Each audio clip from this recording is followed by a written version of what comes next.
अस्सलामुअलैकुम। Welcome back to my channel English language lens.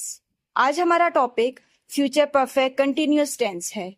इस video में मैं आपको बताऊंगी कि हम फ्यूचर परफेक्ट कंटिन्यूअस टेंस का इस्तेमाल क्यों करते हैं और इस टेंस का इस्तेमाल किस तरह से किया जाता है। इसके अलावा इस वीडियो में मैं आपको ये भी बताऊंगी कि आप फ्यूचर परफेक्ट कंटिन्यूअस टेंस के नेगेटिव, पॉजिटिव और इंट्रोगेटिव सेंटेंसेस को किस तरह से फॉर्म कर सकते हैं। इसी के साथ साथ मैं मुख्तलिफ रियल लाइफ एग्जांपल्स देकर इस टेंस को आपको समझाने की कोशिश करूंगी। तो सबसे पहले बात करते हैं कि हम फ्यूचर परफेक्ट कंटिन्यूअस टेंस का इस्तेमाल क्यों करते हैं। हम फ्यूचर परफेक्ट कंटिन्यूअस टेंस का इस्तेमाल तब करते हैं जब हमें बताना होता है कि आने वाले कल में यानी कि फ्यूचर में कोई भी काम एक मखसूस टाइम पीरियड से चलता हुआ आ रहा था और एक पॉइंट तक चलता रहेगा।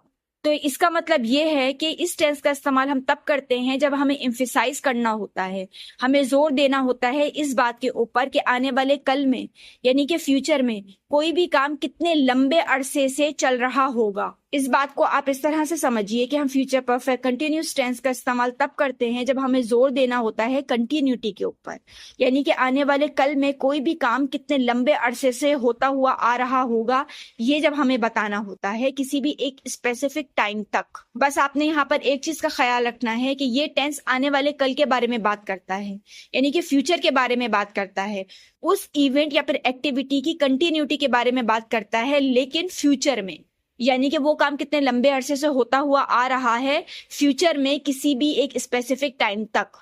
यानी कि आप इस सेंटेंस को देखिए, in September the head teacher will have been teaching at the school for 20 years.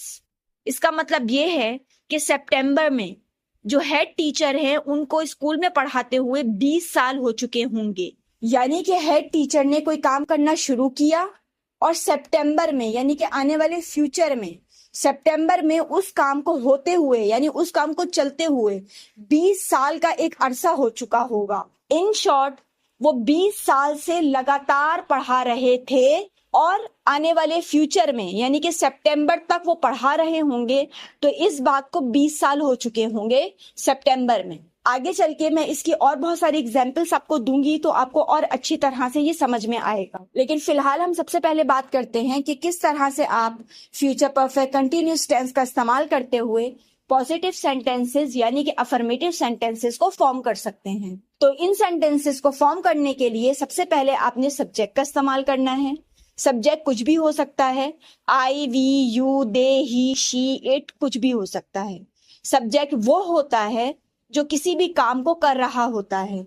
उसके बाद फिर आपने विल हैव बीन का इस्तेमाल करना है। यहाँ पर विल हैव बीन आपने हर प्रोनाउन के साथ करना है, हैज का इस्तेमाल आप नहीं कर सकते हैं। उसके बाद आपने वर्ब की आईएनजी फॉर्म का इस्तेमाल करना है। वर्ब उठना, बैठना, खाना, पीना, सोना, दुनिया का हर काम वर्ब कहलाता है। तो यहाँ पर आपने वर्ब की आईएनजी फॉर्म का इस्तेमाल करना है।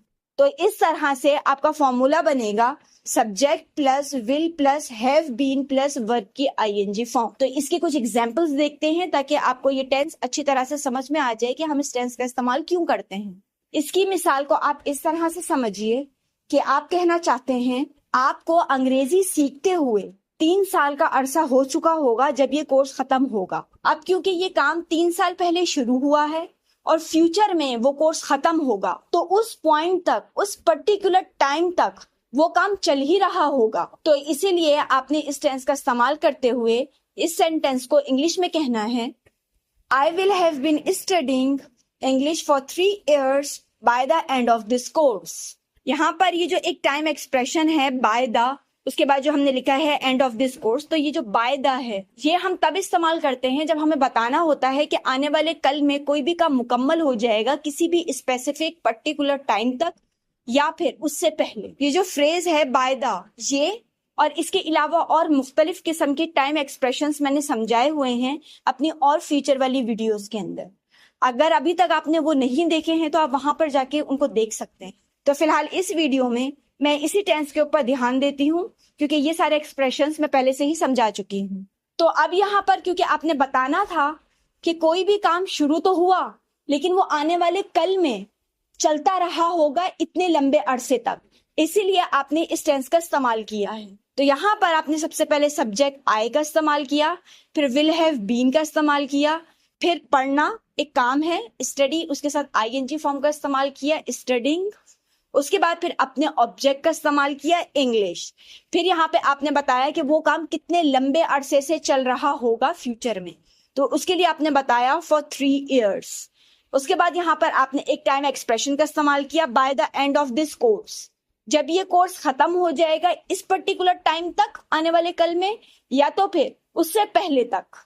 तो इस तरह से आपका सेंटेंस बना, I will have been studying English for 3 years by the end of this course. अब आप इसकी एक और एग्जाम्पल को समझिए। आप कहना चाहते हैं जब तक आप पहुंचेंगे वो 3 घंटे से अपने इम्तिहानात के लिए पढ़ रहे होंगे। अब यहाँ पर आप इस जुमले के ऊपर जरा ध्यान दीजिए। जब तक आप पहुंचेंगे यानी कि ये फ्यूचर की बात हो रही है, आने वाले कल के बारे में बात हो रही है। तो उससे पहले क्या हो रहा होगा फ्यूचर में और कितने लंबे अरसे से हो रहा होगा, ये बताने के लिए हम इस टेंस का इस्तेमाल करते हैं। वो 3 घंटे से अपने इम्तिहानात के लिए पढ़ रहे होंगे, तो इस अरसे को बताने के लिए हम इस टेंस का इस्तेमाल करते हैं। तो यहाँ पर इस जुमले को इंग्लिश में आप कहेंगे, they will have been studying for their exams for 3 hours by the time you arrive. अब यहाँ पर सबसे पहले आपने सब्जेक्ट दे का इस्तेमाल किया, उसके बाद फिर विल हैव बीन का इस्तेमाल किया, और यहाँ पर भी स्टडी वर्ब है, पढ़ना, तो उसके साथ आईएनजी फॉर्म का इस्तेमाल किया, स्टडिंग। फिर फॉर देयर एग्जाम्स, ये आपका ऑब्जेक्ट है, आपने रीजन बताना था। फिर कितने लंबे अरसे से वो काम हो रहा होगा फ्यूचर में, फॉर 3 hours। फिर यहाँ पर आपने एक टाइम एक्सप्रेशन का इस्तेमाल किया, bye the time you arrive, यानी कि जब आप पहुंचेंगे, यानी कि आप बाद में पहुंचेंगे, उससे पहले से कोई काम चलता हुआ आ रहा होगा और उसे इतना लंबा अरसा हो चुका होगा। तो इस तरह से आपका सेंटेंस बना, they will have been studying for their exams for 3 hours by the time you arrive. इसकी एक और मिसाल को देखिए। आप कहना चाहते हैं कि आज शाम तक मैं 4 घंटे से पार्टी के लिए खाना बना रहा हूँगा या बना रही होंगी। अब हो रही होंगी, कर रहे होंगे, जा रहे होंगे, आ रहे होंगे, ये होंगे पे आप मत जाइए प्लीज, क्योंकि इसकी उर्दू कुछ भी हो सकती है।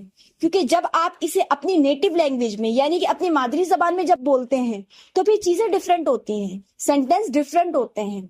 क्योंकि अगर आप सिंधी हैं, बलोची हैं, पश्तो हैं, तो आपकी लैंग्वेज डिफरेंट होगी। वहां पर आप होंगे, चुकेंगे, ये वाले वर्ड्स नहीं बोलते, वहां पर आप कुछ और वर्ड्स बोलते हैं।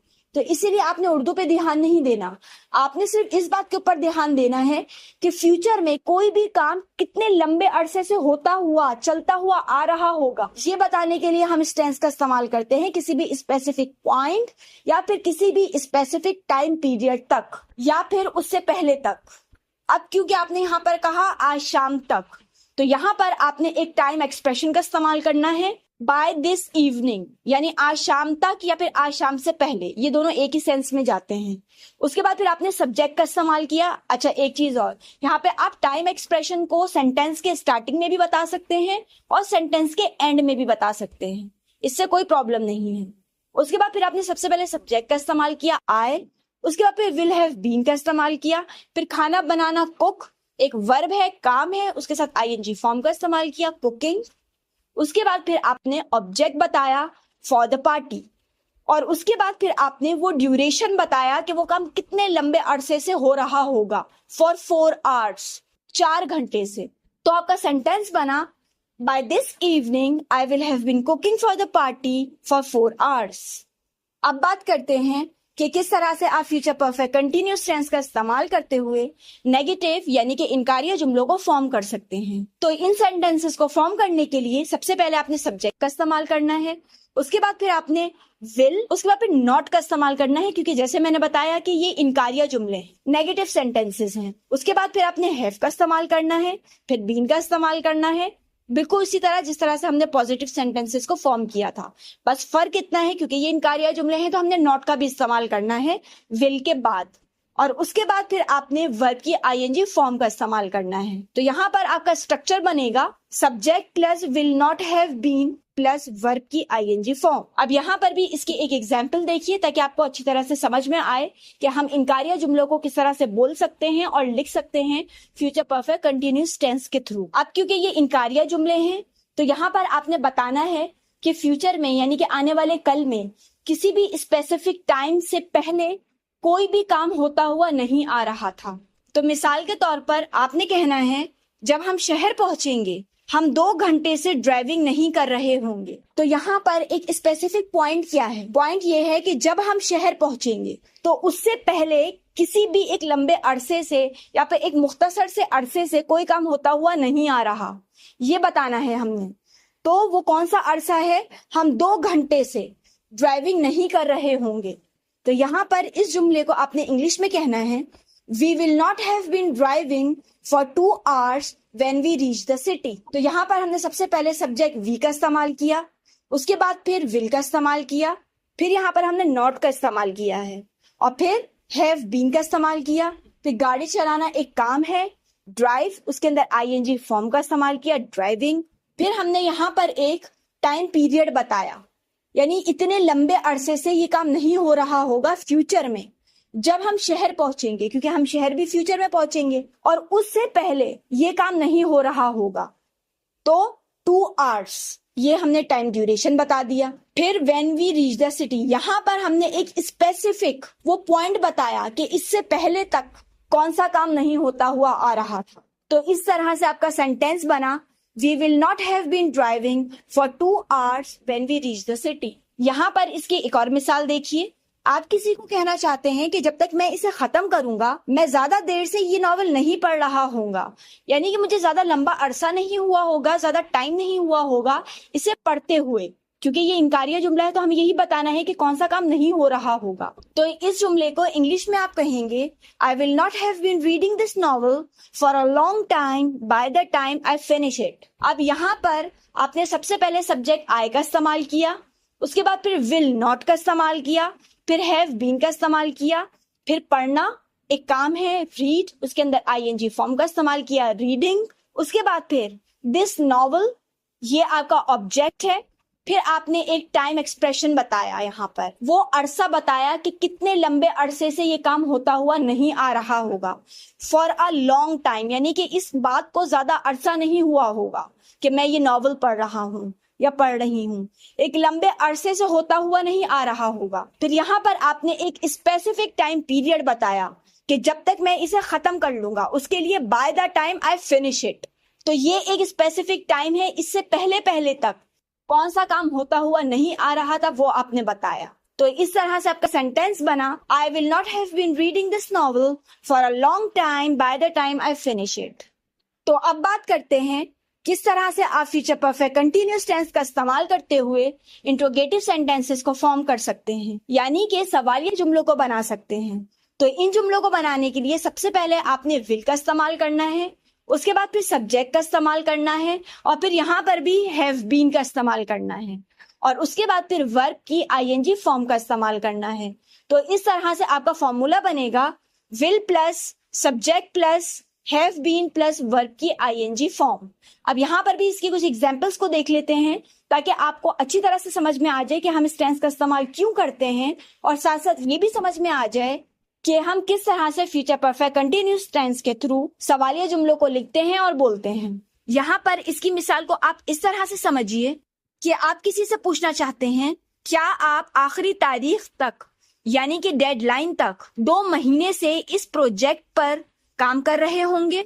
यानी कि आप पूछना चाहते हैं कि जो डेडलाइन है, जो एक स्पेसिफिक पॉइंट है, उससे पहले आप क्या 2 महीने से उस प्रोजेक्ट के ऊपर काम कर रहे होंगे, यानी कि 2 महीने का अरसा हो चुका होगा आपको इस प्रोजेक्ट के ऊपर काम करते हुए आने वाले कल में। तो इसीलिए इस जुमले को पूछने के लिए आपने इस टेंस का इस्तेमाल करना है और इस सेंटेंस को इंग्लिश में पूछना है, will you have been working on this project for 2 months by the deadline. अब यहाँ पर सबसे पहले आपने विल का इस्तेमाल किया क्योंकि ये इंट्रोगेटिव सेंटेंस है, सवालिया जुमला है। उसके बाद फिर सब्जेक्ट यू का इस्तेमाल किया, फिर हैव बीन का इस्तेमाल किया, फिर काम करना वर्क, उसके अंदर आईएनजी फॉर्म का इस्तेमाल किया, वर्किंग, उसके बाद फिर ऑब्जेक्ट का इस्तेमाल किया ऑन दिस प्रोजेक्ट। फिर आपने यहाँ पर एक ड्यूरेशन पूछी फॉर 2 months कि क्या इतने लंबे अरसे से ये काम हो रहा होगा आने वाले कल में। उसके बाद फिर आपने वो स्पेसिफिक पॉइंट पूछा बाय द डेडलाइन कि जब डेडलाइन आएगी उससे पहले 2 महीने से ये काम चल रहा होगा। तो इस तरह आपका सेंटेंस बना, will you have been working on this project for 2 months by the deadline. यहाँ पर इसकी एक और मिसाल को देखिए। आप किसी से पूछना चाहते हैं कि क्या वो अगले मार्च तक 2 साल से अपने घर की मुरम्मत कर रहे होंगे। अब यहाँ पर आपने फ्यूचर के बारे में सवाल किया है, आने वाले कल के बारे में सवाल किया है, उसके बाद फिर एक टाइम ड्यूरेशन को पूछा है कि क्या 2 साल से वो अपने घर की मुरम्मत कर रहे होंगे। यानी कि जब मार्च आएगा फ्यूचर में तो उससे पहले 2 साल से वो काम चलता हुआ आ रहा होगा मार्च तक। तो यहाँ पर इस जुमले को इंग्लिश में आप पूछेंगे, will they have been renovating their house for 2 years by next March. अब यहाँ पर सबसे पहले आपने विल का इस्तेमाल किया, उसके बाद फिर सब्जेक्ट दे का इस्तेमाल किया, फिर हैव बीन का इस्तेमाल किया, फिर रेनोवेटिंग ये एक वर्ब है उसके साथ आईएनजी फॉर्म का इस्तेमाल किया, उसके बाद फिर ऑब्जेक्ट का इस्तेमाल किया देयर हाउस, उसके बाद फिर एक टाइम ड्यूरेशन पूछा फॉर 2 years।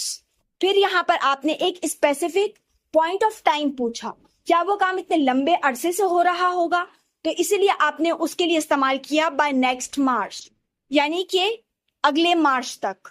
तो इस तरह से आपका सेंटेंस बना, will they have been renovating their house for 2 years by next March. तो इस वीडियो में मैंने आपको बताया कि हम फ्यूचर परफेक्ट कंटिन्यूअस टेंस का इस्तेमाल क्यों करते हैं और इस टेंस का इस्तेमाल किस तरह से किया जाता है। जितने आसान लफ्जों में हो सकता था रियल लाइफ एग्जाम्पल्स देकर मैंने इस टेंस को आपको समझाने की कोशिश की है। उम्मीद करती हूँ कि ये वीडियो आपके लिए मददगार साबित हुई होगी और फ्यूचर परफेक्ट कंटिन्यूअस टेंस के हवाले से जो भी आपके कॉन्सेप्ट्स थे वो भी जरूर क्लियर हुए होंगे। लेकिन फिर भी अगर आपको कोई मसला आ रहा है सेंटेंसेस को बोलने में या फिर सेंटेंसेस को फॉर्म करने में, तो आप मुझे कमेंट सेक्शन में कमेंट कर बता सकते हैं। इस वीडियो में फ्यूचर परफेक्ट कंटिन्यूअस टेंस के हवाले से मेरी तरफ से बस इतना ही था। Thanks for watching.